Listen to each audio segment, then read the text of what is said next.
दर्शकवृन्द नमस्कार। कार्यक्रम रूपान्तरणको आजको श्रृङ्खलामा तपाईलाई स्वागत छ।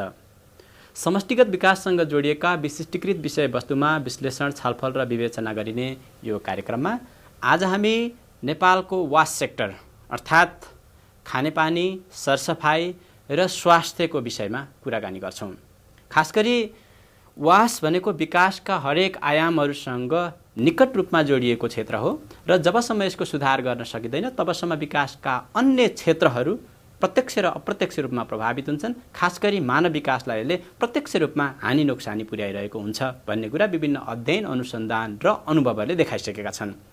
त्यसोभए नेपालको सन्दर्भमा अर्थात् नेपालमा वास सम्बन्धी भएका कामहरू के कस्ता छन् त यो विषयमा कुराकानी गर्छौँ र यो विषयमा कुराकानी गर्नका लागि आज हामीले लिन्डा केन्ट्रो, वरिष्ठ वातावरण तथा आपतकालीन स्वास्थ्य विज्ञ हुनुहुन्छ, युएसएड, उहाँलाई चाहिँ निम्ताएका छौँ। Linda, we welcome you in our program Rupantaran. Thank you, Prakash. Thank you. How do you introduce yourselves? Well, as Linda Kentro, I suppose as an American, also having a master's in public health and working at USAID. But I came here a long time ago in 1981 as a tourist, and again in 1984, working in the private sector for a while. But since 2005, I've worked for the U.S. government through USAID in the Office of Health and Family Planning. You have been working in Nepal for a long time.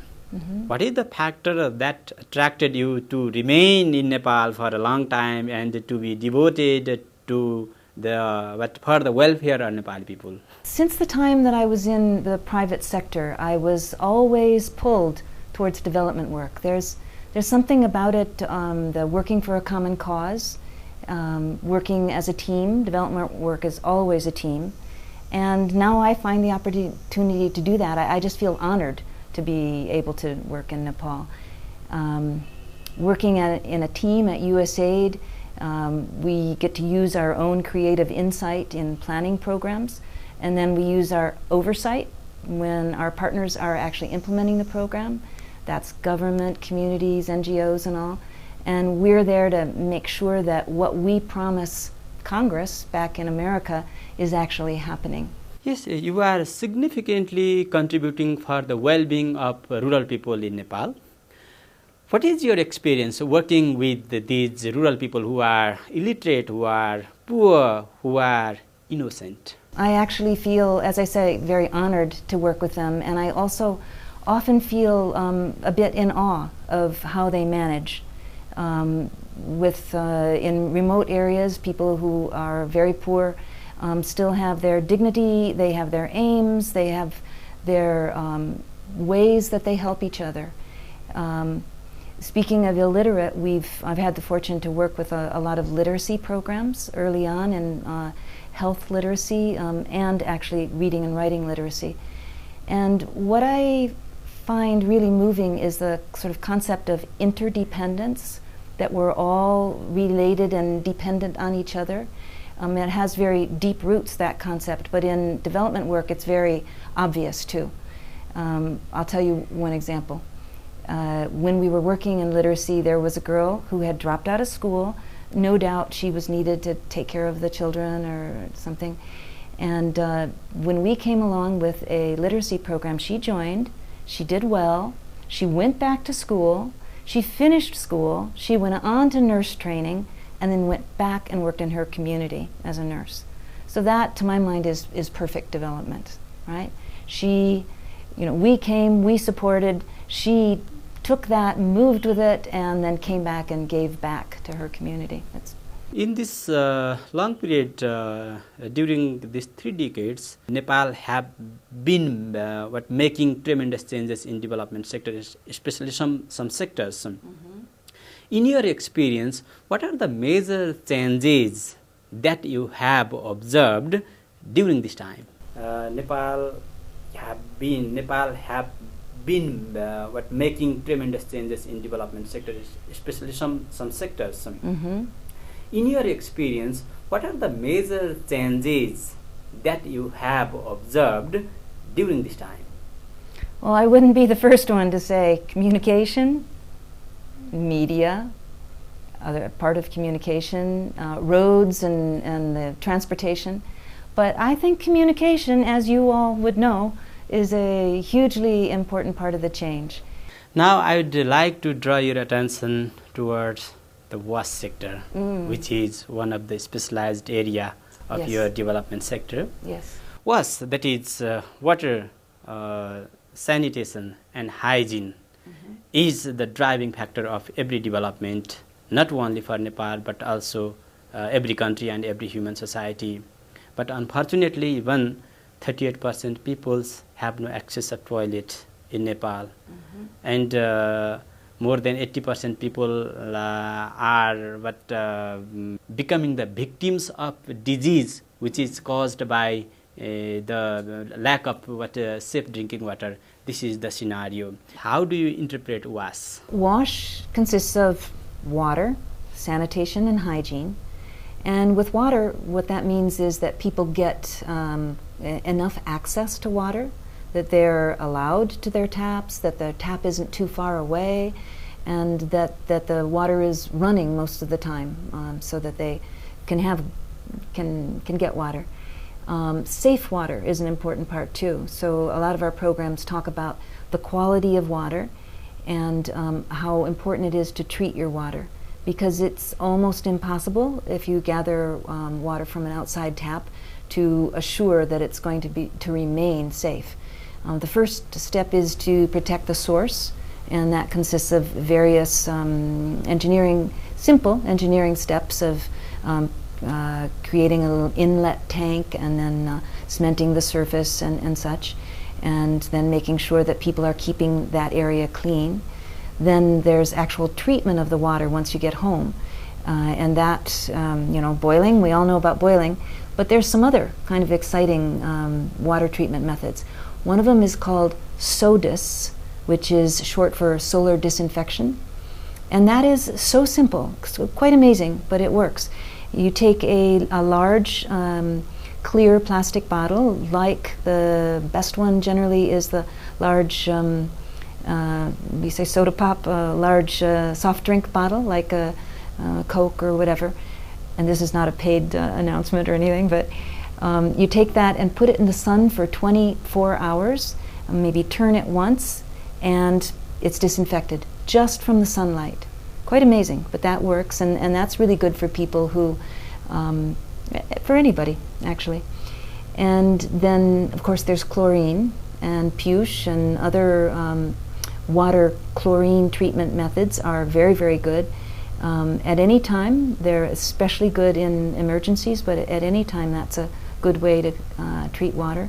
And then there's another whole section of filtration, and right at home, I think many people are used to having a simple filter, water filter with a candle in it.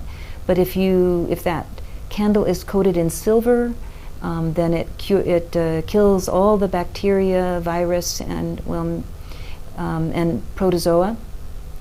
And then there's biosand filters, where the water runs through various gradations of sand, which clean the water up quite well as well. So then in sanitation, the best thing is to build a toilet, but not just an individual or a family to build a toilet, but to get the whole community to build a toilet, because it helps a family's health, yes. So toilet should be accessible for all community at any time, yeah? Yes, all community anytime. You can't say when you're going to need it, so yes. Yeah. The communicable disease, the rate of communicable disease goes down, but it doesn't really drop until everybody has a toilet. So that's the basic thing about sanitation. Hygiene is, it's keeping clean, it's hand washing, it's face washing, it's body washing, it's Cloth washing. clothes washing, yes. And then where you do all that washing, keeping the drainage moving and away so there's not standing water. All those kind of things, and that affects life in many ways. Since USAID is working in WASH sector, probably you are directly involved to look after that program. Mm-hmm. And how WASH is linked to overall development? We just got started in WASH about 3 years ago, And we started with 2 small projects in Sirkat and Nacham, and they went so well that we then planned our integrated nutrition program, which is in 20 different districts for 5 years, multi-million-dollar project. It also has a WASH component. Is it Suhara project? Yes, that's a Suhara project, yeah. And then the Kisan project, which is just getting started, is our food security project, and it is taking a lesson from Suhara and bringing in some nutrition and WASH in those 20 districts. So that's the context of where we're working at the present time, and then we're planning some more. So how does WASH affect development? Just completely. I'm going to give you the example of child mortality reduction. And you probably know that Nepal is just world-renowned and has received prizes for its child mortality reduction. It's one of the couple of countries that's on track and very well on track to reach the Millennium Development Goals in 2015 in terms of child mortality reduction. So how that happened? Well, first I'll say a few of the big and important ways. You know, by women's education. You know, there was when women are educated about health, they take care of their children better. Total fertility rate went down, so women have better health and time to take care of the children that they have. The logistics system in the country has improved, so the drugs are out there.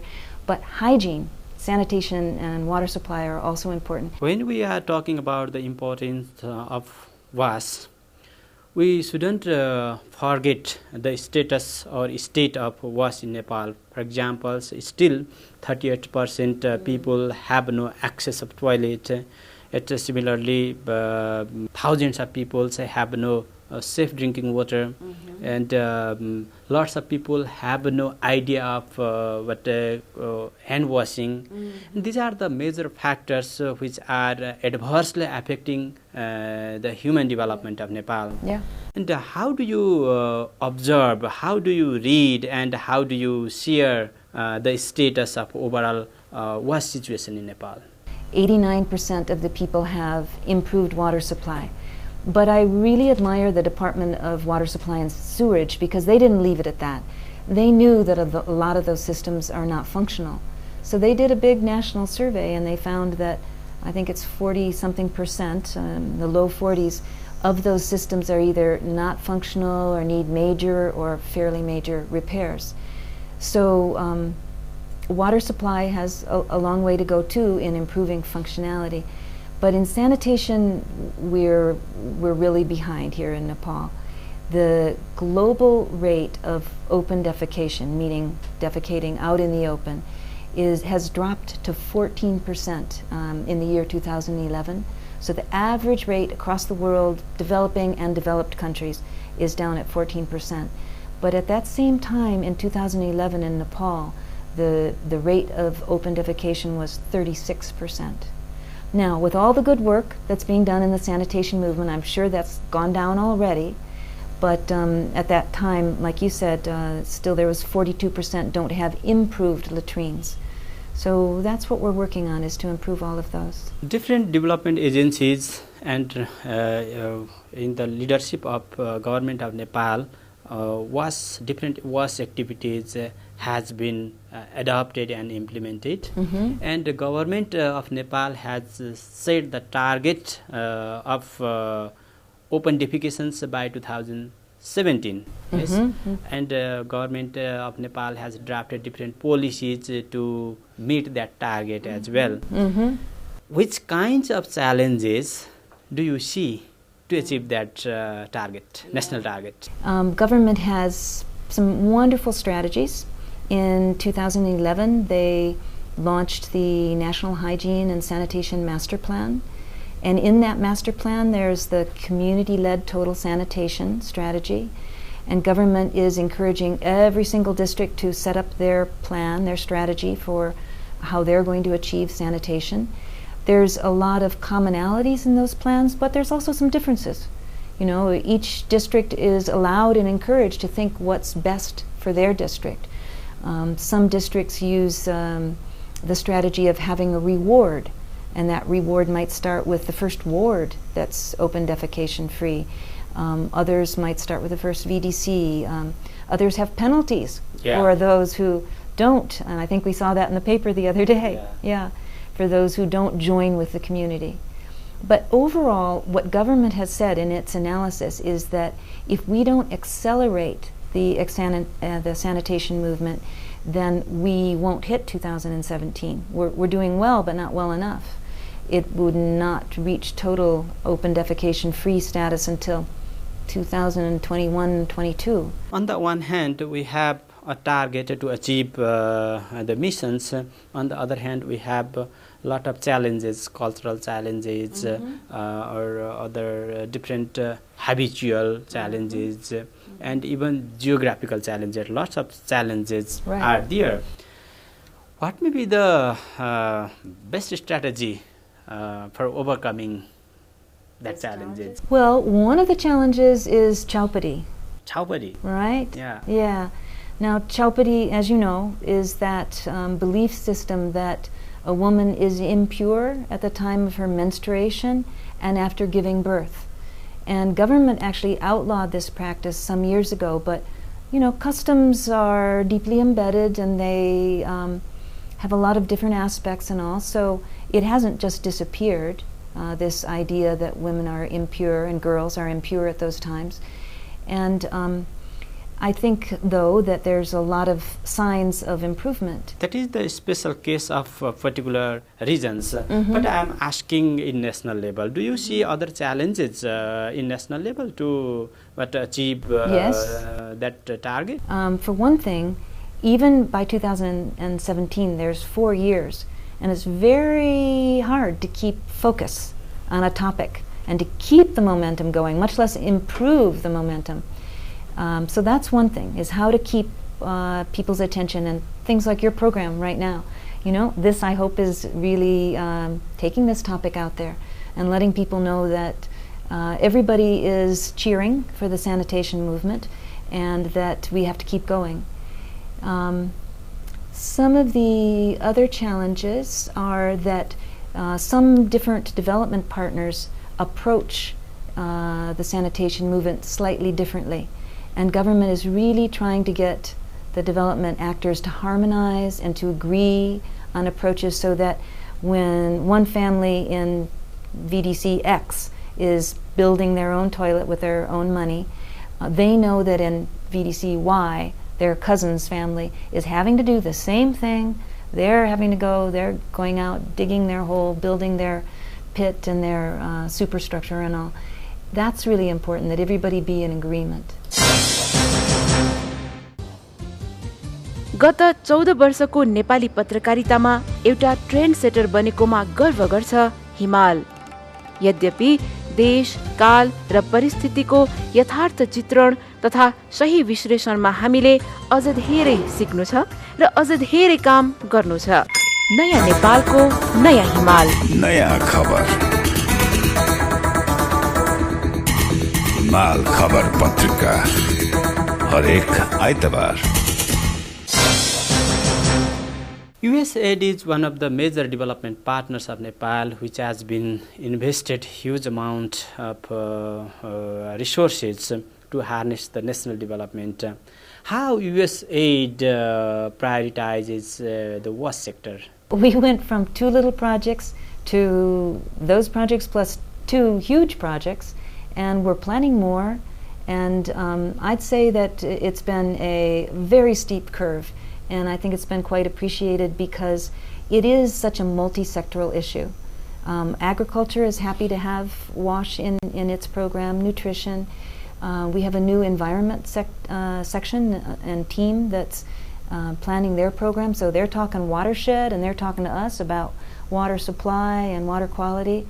I think we're seeing that water and sanitation and hygiene are truly cross-sectoral, as the government is seeing too. Ministry of Health, Education, Local Development, they all have roles to play. As we already discussed, some changes have been seen in Nepali community regarding waste sector. Could you please tell us any 2 examples that impressed you, which is very impressingly changed and supported the development process, it is because of the quality wash. I would absolutely have to talk about Acham ODF. Acham achieved ODF in April, but I think celebrated in May of this year. And it was only last year in December that the leaders, the government leaders and the local leadership and development agencies in Acham got together and said, wait a minute. We were one of the forerunners in the WASH movement, the sanitation movement, in the mid-90s, way before we started working there. Some of those organizations in Acham were already showing leadership with a number of different sanitation programs. They were so successful that a lot of their experience went into the design of the master plan for hygiene and sanitation. And they continued doing good work, but yet in December, they were not quite halfway there. 6 other districts had already become ODF, or open defecation free, and they wanted to be the 7th. So they looked around at each other and said, well, what do we have to do? We have to declare this a full-out campaign, a full-out, everybody give this your top priority and focus. And they gave themselves 4 months. 4 months. There were still, I think, 44 or something VDCs that weren't ODF. But they did it. It is the case of Assam district. Yes. And another example? In Rupandehi, our Suahara program is working. And it's the WASH section of the program has been going for a little over a year. And we went down to monitor and see how that was doing. And I was so impressed. They have a super dedicated, super involved and enthusiastic district water supply and sewerage officers, the district engineer, the senior divisional officer and all. And they are so well coordinated. They have every household digitalized. So as people build their new toilets, they've got it logged out in their computer. They know which VDC is moving faster. They know which VDC needs more help. They've been talking with the private sector and getting the private sector to donate money and funds. Children's clubs. I mean, a lot of these activities are in other districts as well, but I've never seen a district so enthusiastic and so streaming along like that. Okay, Linda, based on these best examples, successful examples, what are the driving factor behind the success of WASH program? Leadership from government has been stellar.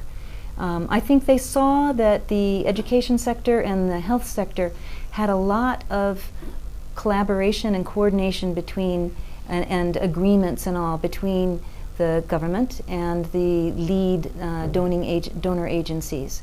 And so they realized they could do that too, and they have started doing that in a really admirable way. So they're working with us, but they also have developed analytical skills, and they have whole sections that are devoted to analyzing the progress of the WASH movement. That's in sanitation, but also in water supply. Can we say if there is successful or good governance and good leadership, there can be meaningful participation of peoples in the movement in every development, can we say?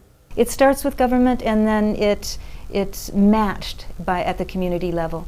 And those of us who are supporting, we're just doing that, we're supporting.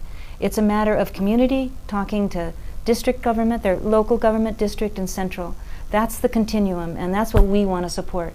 We know that as donors, our little bit that we can do only goes so far. So we look to those areas where government can take over, or the community can take over, or a tipping point gets started where everybody wants to be on the bandwagon. What are the optimistic area or optimistic factors to achieve that target by 2017? I have to return to Chaupati and say that I think that as people start recognizing your program is Rupantaran or transformation, if enough of the gatekeepers of tradition would agree that menstruation and childbirth are actually the sacred parts of the life cycle, then they'll continue increasing in helping protect those times instead of restricting those times.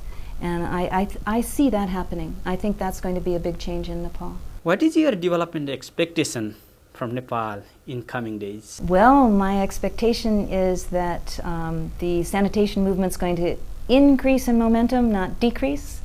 That government and all the development agencies are going to continue having a good time and a really successful creative time together. And that we're going to find those ways to improve the water supply, the functionality of water supply, and to reach people that have not been reached. There's still 11% by the last counting that haven't been reached. And rainwater harvesting, I think, is one really important thing to be looking at. It's a complementary but important component of water supply. And also, people are looking at incentivizing communities to do better and take better care of their water supply. I think that's really important. It can't always be from outside, and it isn't. Communities do and must take care of their own systems, but we're starting to think as a sector, what are the specific nodal points that communities have to be involved in? Those committees and maintenance workers, water tariffs, becoming ODF and being rewarded for being ODF by improving the water supply, all those kinds of incentives. Okay, thank you very much for your time and for your sharing this experience. Well, thank you for the opportunity. It's been a pleasure to talk about WASH and what the U.S. government, along with the Nepali government and so many other partners, are doing. धन्यवाद. धन्यवाद तपाईलाई.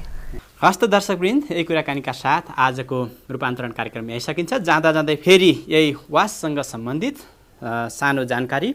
विश्वमा न्यून आय भएका देशहरूमा मानिसहरूको अकालमा मृत्यु हुने कारणमध्येको दोस्रो कारण झाडा पखाला जन्य रोगहरू मानिन्छ, जुन पानी कमजोर अर्थात् दूषित पानी र कमजोर सरसफाइका कारणले गर्दा हुने गर्दछ।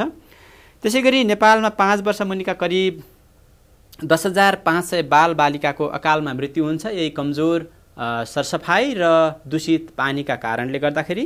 नेपालले हरेक वर्ष 10 अर्ब रुपैयाँ बराबरको क्षति बेहोरिरहेको छ यही कमजोर सरसफाइ र दूषित पानीका कारणले गर्दाखेरि, र 80% भन्दा बढी रोगहरू पानी र खराब सरसफाइको कारणले लाग्दा रहेछन्। त्यसैले गर्दा वास अर्थात् जुन हामी खानेपानी, सरसफाइ र आरोग्य भनेर भनिरहेका छौँ, यसको समष्टिगत विकाससँग अत्यन्त नजिकको सम्बन्ध हुँदो रहेछ। यही बारेमा आज हामीले कुरा गर्यौं र यही कुराकानी र यही जानकारीका साथ आजको कार्यक्रम यही सकिन्छ। अर्को हप्ता फेरि तपाईँ हाम्रो भेटघाट हुन्छ। फेरि जाँदा जाँदै लिन्डा नमस्कार। नमस्कार। दर्शकलाई पनि नमस्कार।